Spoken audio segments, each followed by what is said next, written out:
हमें रोटी में एक टुकड़ा नहीं चाहिए, मुझे पूरी रोटी चाहिए। ये बयान जब जीतन मांझी गया से बोलते हैं तो सियासी गलियों में हलचल मच जाती है और हलचल ऐसी मचती है कि सबके चेहरे पे सिकन आने लगती है।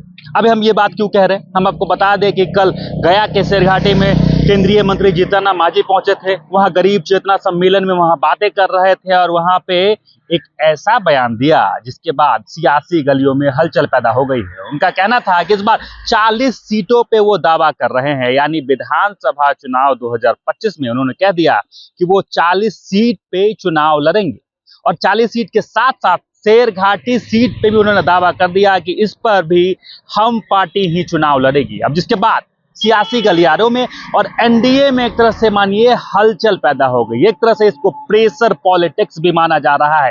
प्रेशर पॉलिटिक्स इस प्रकार क्या, क्योंकि ये बता रहे हैं, ये दिखा रहे हैं, अपना दमखम दिखा रहे हैं और अब एनडीए में ये बताना चाह रहे हैं कि हम इस बार पीछे नहीं हटेंगे, इस बार 40 सीट पे चुनाव लड़ेंगे। और 40 सीट पर अगर चुनाव लड़ते हैं, अगर 20-25 सीट ले आते हैं तो समझिए कि सीएम के सीट पे किस प्रकार की दावेदारी होगी, फिर किस प्रकार का चर्चाएं चलेंगी, वो सब तो बात की बातें हैं। अभी तो कोई आधिकारिक पुष्टि नहीं हुई है, आधिकारिक इस पे कोई बयान नहीं आया है, कोई भी सीट बंटवारे को लेकर आधिकारिक कोई खबर नहीं आई है। अभी लंबा अंतराल है, अभी चुनाव में कई एक महीने बाकी हैं, लेकिन हर एक पॉलिटिकल पार्टियां अपने अपने तरीके से अपने अपने विचारों के अनुसार प्रेशर पॉलिटिक्स बना रही है। तो जीतन मांझी भी क्यों पीछे रहे, और उन्होंने सीधे तौर पर कह दिया कि 40 सीट पर चुनाव लड़ेंगे और शेरघाटी जो है वहां से भी हम का कैंडिडेट उतारेंगे और ये भी कह रहे हैं कि शेरघाटी को अलग जिला भी बनाएंगे। तो इस तरह का बयान जब सामने आ रहा है तो तरह तरह की बातें भी सामने आ रही है कि क्या जीतन मांझी इस बार कुछ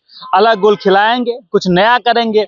क्या अगर 25 सीट जीत जाते हैं, अगर 40 सीट मिल जाती है, खुदा ना खास्ते अगर 40 सीट अगर एनडीए उनको दे देती है, तो क्या अगर वो सीएम की दावेदारी भी पेश करेंगे। तो इस तरह की खबर सामने निकल कर आ रही है। हम पार्टी के संरक्षक और केंद्रीय मंत्री जीतन मांझी का यह भी कहना है कि जिधर हम रहेंगे, हम मतलब हम और पार्टी दोनों की बात वो कर रहे हैं, मतलब जिधर हम रहेंगे उधर मुसहर और मांझी समुदाय का वोट भी रहेगा। तो ये एक प्रकार से वोट बैंक को भी साधने की तैयारी है।